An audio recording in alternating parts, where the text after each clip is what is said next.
Before I begin, let me know in the comment section below, what do you think of Star Wars The Acolyte, the new series that has come out on Disney Plus, new Star Wars lore nobody asked for. Let me know what your thoughts are in the comment section below, and here I will tell you mine. My thoughts on this series is that I haven't watched it at all. And maybe you could say, oh, you haven't watched it, so you don't have any thoughts on it. I've seen enough. I've seen enough clips, spoilers, and things on TikTok and Twitter that have shown me everything I need to know. Now, am I going to watch this series? Probably. I'm waiting for my wife to be on the same page and not have things to do so we can both watch it together. She wanted to watch it.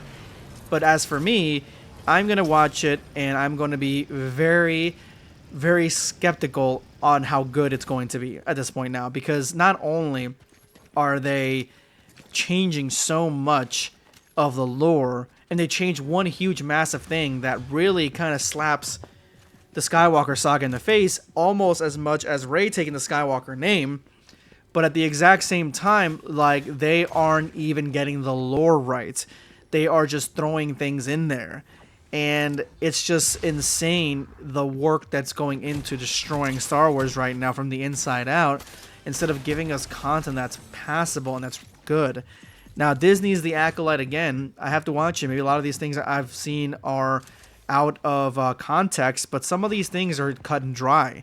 So the main thing, the one thing that I heard on episode 3 or 4, don't know which one it is, but it is when they are finding out, or we are finding out, that there is a coven of space witches that are not from they're not Mustafar, but the Darth Maul race. I can't think of it right now. That they are not the Darth Maul race, and the sisters, the sisters that are witches, they aren't them. They're completely different, and they end up creating life. They create 2 strong Force users out of nothing. They get pregnant by the Force, and they're also lesbian. Now, granted, I don't really care whether they could be lesbian, gay. I don't really care, as long as thematically it makes sense in the story, and it's not just in your face for no reason, like where they're just making it up, basically. Like, oh, this person's gay, now that person's gay. C-3PO's gay now. Like, if they're not just doing that, and the story fits this narrative, that's perfectly fine. It feeds into the story, or makes the story better and more interesting. That's perfectly fine for me. The fact that they're lesbian, I don't really care. If they're a bunch of witches, I would imagine that's the case anyway. But getting pregnant by the Force, this is heresy, because then it's completely undercutting Anakin. Anakin was made by the Force. Shmi got pregnant by no one. She got pregnant by nobody. Later you find out that the Force basically got her pregnant to make a child of the Force, and that is who Anakin is. So with that being said, now we have witches that can basically create life. They can create life on their own without any man.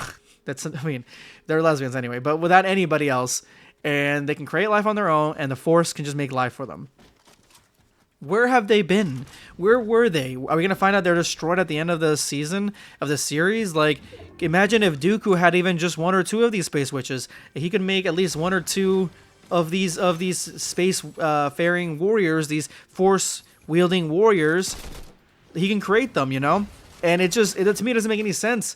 This is like the ultimate power. This is what Palpatine really wanted. He wanted to be able to create Force wielding clones and Force wielding people. Like, this is the stuff that he was looking for, and then now all of a sudden they can just be randomly made. Now, again, I haven't watched the episodes, so take this with a bit of salt, because maybe it's better. It looks better in the episode, but something about the way that I saw the clips online, where they're chanting and it looks like Disney Plus or CW, it just rubbed me the wrong way. And that, on top of them getting the lore wrong with Kid Al-Mundi, who is one of the Jedi warriors, the one that said that the Sith had not been seen in 1,000 years, and yet 100 years prior, he's not only alive, which is not supposed to be, but at the exact same time, he's investigating the Sith, and he's not gonna tell nobody about it. It's like they're actively, they take people that are not Star Wars fans to create Star Wars projects like these people, when it is clear anybody who loves Star Wars makes the best Star Wars content, like Dave Filoni. but somebody who doesn't even know what Star Wars is, and in interviews they've said that this is the gayest Star Wars has ever been.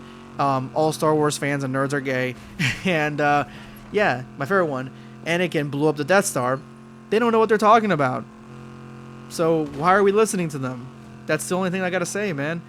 You had it in the bag to make this prequel series. You could have done the Old Republic. You could have done that one with the two twins, the male and the Eternal Empire, whatever it's called, like way back in the day. You could have done anything, but you've done this. Hopefully they stick the landing, but I don't see that happening. Let me know what you guys think.